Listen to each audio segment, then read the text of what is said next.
Hi everyone, it's Miss Kim again from the Cumberland Library. Can you tell I'm having fun with all of my Zoom backgrounds from Harry Potter?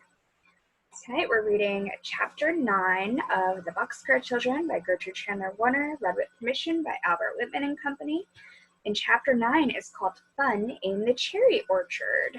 And here is the picture of the cherry orchard.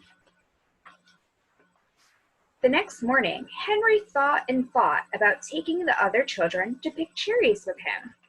At last, he told his sisters about it as they ate bread and milk for breakfast. Dr. Moore said he wanted more children to help. Do you think all of us ought to go, Jessie? Well, said Jessie, I don't know.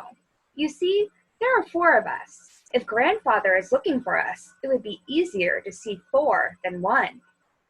Yes, that's so, answered Henry. But we can go down the hill and through the streets 2 by 2. I'll take Benny and go ahead.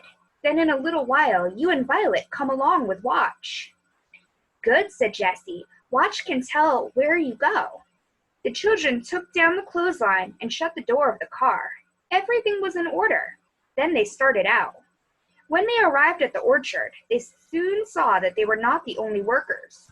The doctor was there, and the cook, and 2 men carrying ladders and baskets. Good morning, Henry, said Mrs. Moore. Can you work today?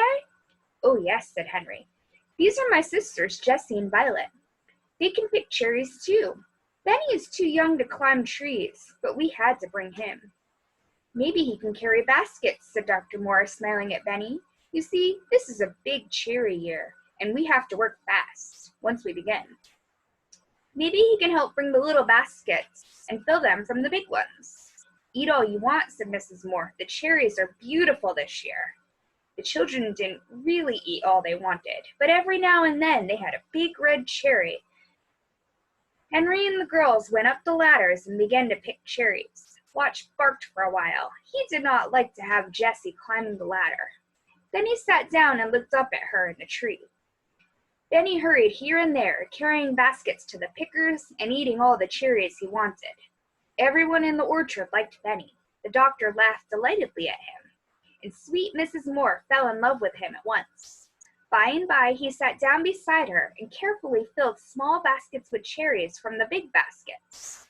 The men laughed at the funny things Benny said, and Watch barked happily. By and by, the doctor left the orchard to make some calls. At last, Mrs. Moore said, I never had such happy cherry pickers before. You are having such a good time out here that I don't want to go in the house. She smiled. Mary, the cook, seemed to think the same thing, for she came again and again into the orchard. After a while, the cook went in to get dinner, but the children still picked cherries. At noon, Dr. Moore came home. You must stay to dinner, he said to the children.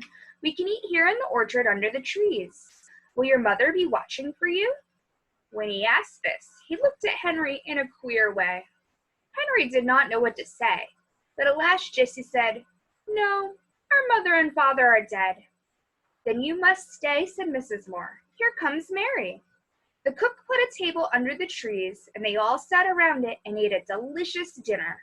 Then Mary went into the house and came out again with a big bowls of cherry dumplings. I can smell something good, cried Benny. Is it cherries? Yes, my little dear, said Mary. Cherry dumplings. The cherries are cooked in the dumplings.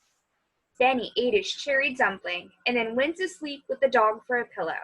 But Henry and Jessie and Violet began to work again. Mrs. Moore looked out the window at them. Just see how those children work, she said to Dr. Moore. And they are so polite, too. I wonder who they are. Dr. Moore said nothing. After a while, he went out to the orchard. You have worked long enough, he said. He gave them $4 and all the cherries they could carry. This is too much, said Henry. No, said Dr. Moore, it is just right. You see, you are better than most workers because you are so happy. Come again. I'll come every day, said Benny. They all laughed. Dr. Moore saw that the children did not all leave the orchard at the same time, but started down the street 2 by 2. I wish I knew who they are, he said to himself. When the cherry pickers got back to their little home, they looked everything over carefully, but things were just as they had left them. The doors were still closed, and the milk and butter were in the refrigerator. The children made a happy supper of bread and butter and cherries, and then went to bed in the boxcar. The same night, Dr. Moore sat reading the paper, and all at once he saw the word "lost" in capital letters and began to read. Lost.